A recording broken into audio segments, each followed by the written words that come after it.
Welcome you guys again. I'm here with a very good friend of mine and great photographer, Greg Boratyn, and he's also here at the Festival of Arts. He's been here quite a few years.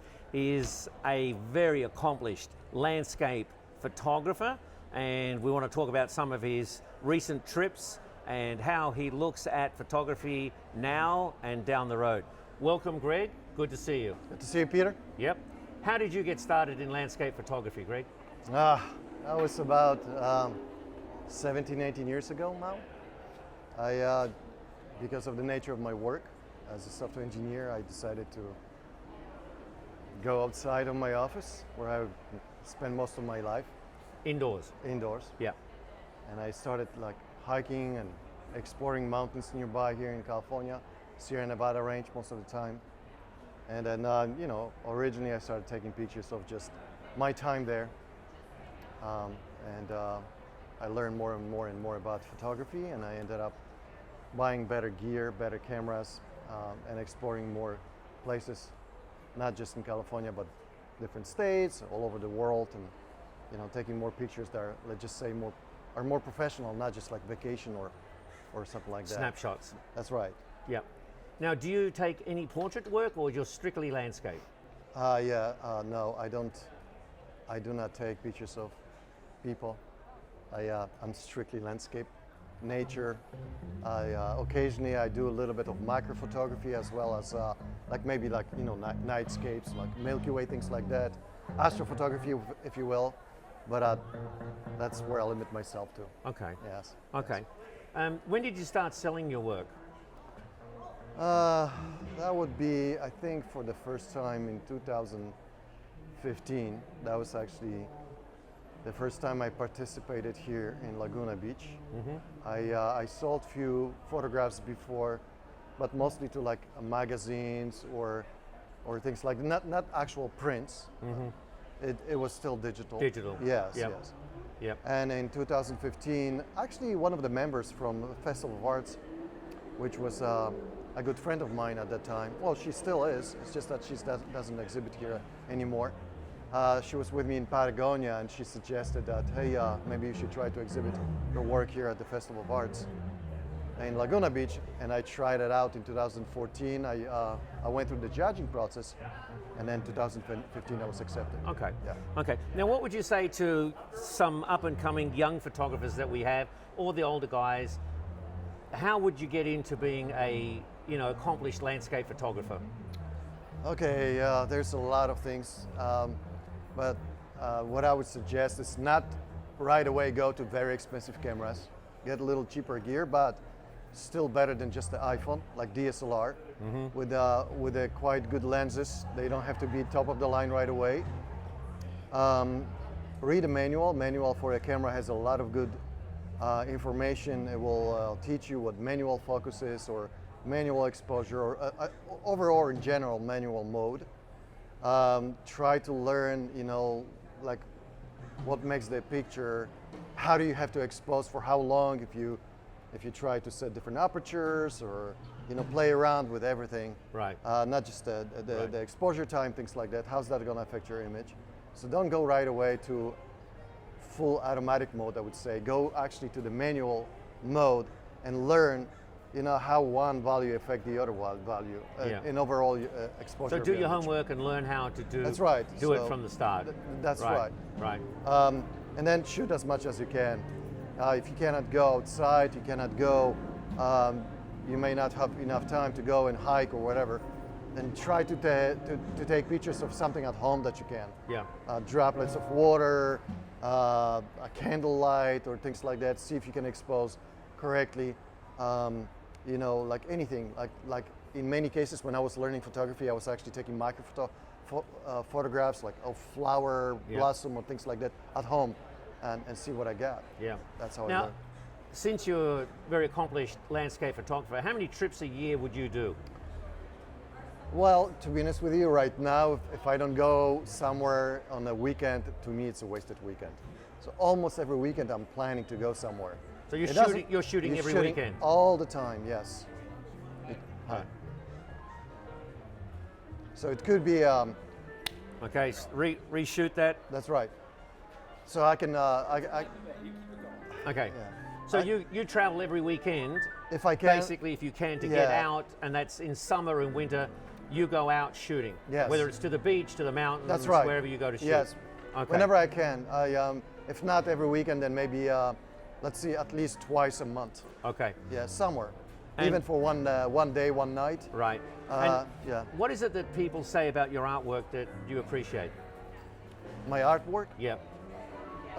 So when it comes to my prints, they really appreciate the colors.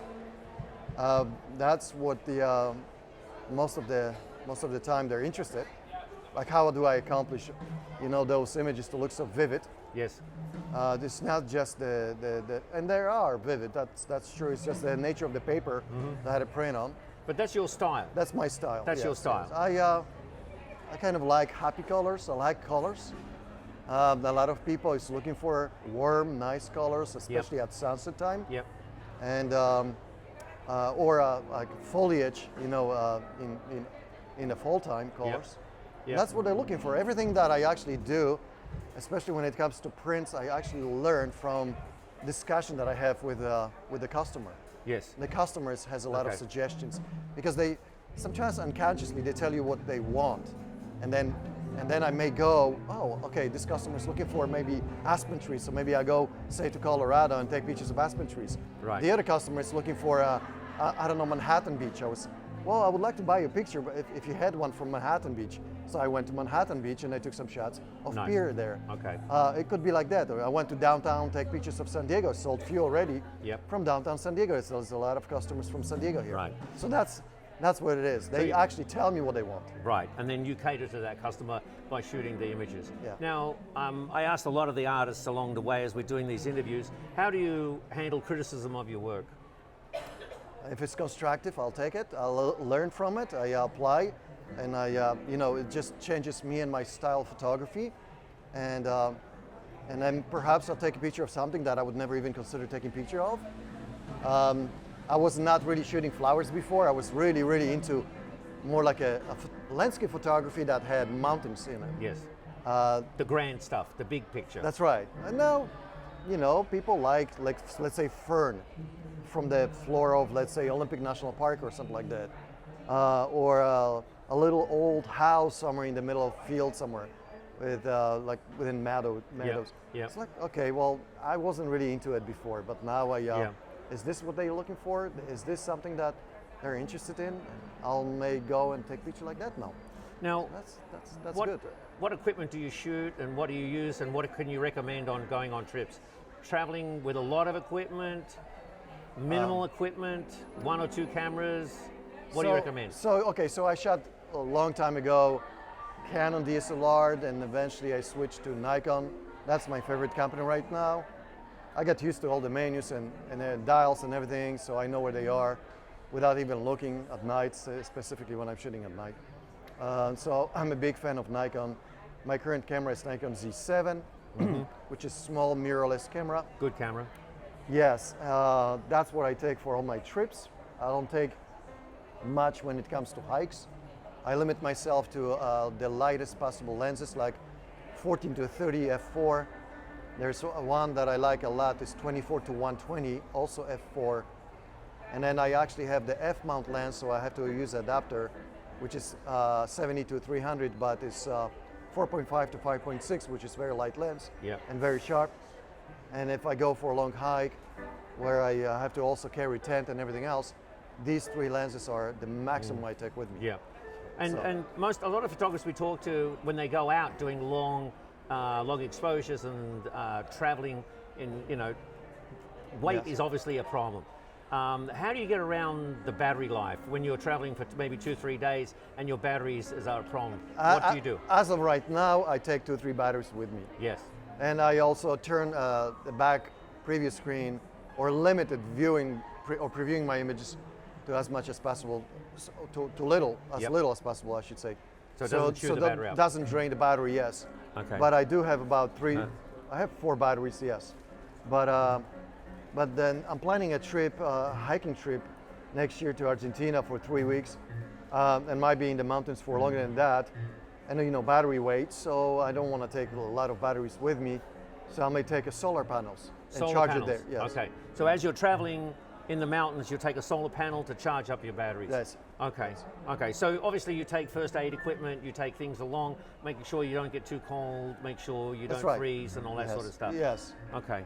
And Although I know photographers, like one photographer friend of mine, he went recently also to Argentina. He carried with him 12 batteries. So he spent like 6 days. So it depends like how many times you're going to be shooting, how many exposures you're going to be taking, the life of the battery. Yeah. You know, like the newest batteries for Nikon Z7, they have bigger capacity. Yes. So you can take more pictures. yeah, same as the Sony, with a That's bigger right. battery, but Yeah, the yeah, old yeah. ones are terrible. Before I was able to take only like say 500 pictures. Now I can take 700 pictures on one fully charged battery. So that's Right. important. Because nothing worse than if you have climbed up the side of a mountain and you're sitting there and you're looking at beautiful Yes. sunsets and nightscapes, and then all of a sudden, you know, SD card is full and your battery's gone, then you have a real problem, right? Yes, you do. And you've had that happen. We've all had that happen. Yeah, yeah. So, thank you very much for talking to us today. No problem. And what can we expect from you next year? Let me add. You hit a very interesting point about the memory. Yes. It's very important that some of the memory cards, like you look at the value that is, it's called operation temperature. And some of the batteries, they can operate between, let's say, 0 degrees Celsius to, let's say, 70 degrees Celsius. That's not good for me. When I take pictures a lot are actually at high elevation, like this one behind us, that's like 11,000, and it's quite cold, Yes. you know. So some of the batteries, they need to operate at much lower temperatures. I had the problem like that in Finland when I was shooting at minus 20 Celsius. So I'm not associated with the company, but like my preference is Sony Tough. This is the only memory card that can actually operate between minus 25 Celsius to like 70 plus. Okay. And so they're cheaper, much cheaper version of the same memory with the same amount of memory. Okay.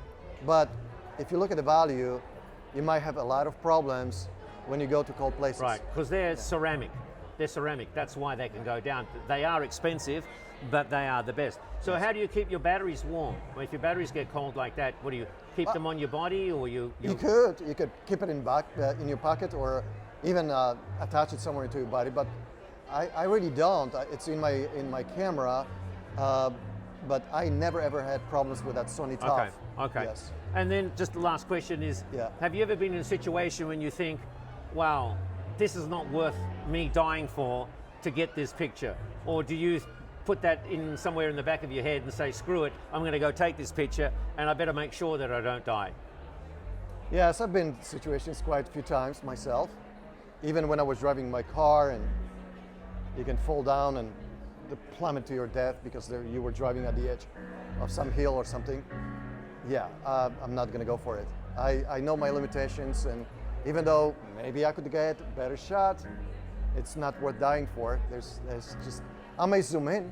I use telephoto lenses instead of like hiking into the place. It could be dangerous. You have to cross a river or Right. something like that. Right. You know, if I have telephoto lens, if I want to take a picture of that scene and the air is clear, You zoom in. I'll zoom in. Zoom in. Instead of Okay. hiking there. Fantastic. Thanks, Greg. And Anytime. if they want to get in touch with you, what's your social media? They can look at me. It's Greg Boratyn. It's my Instagram, and I also have just look for me. I mean, Google has a lot of links to all my social media websites. You know, on Twitter, I have a Twitter account which I started recently. I have an Instagram, and there's one on 500px as well. Right. And I see you on FM Forum quite a lot too, so that's good. Okay. Thanks very much, Greg, and stay tuned because we're going to have some more really good photographers and artists coming up next month. Thank you. Thanks, mate. Yeah, sure. 15 minutes, Troy? Yep. 15? Yeah. I'm getting good at it. 15 minutes.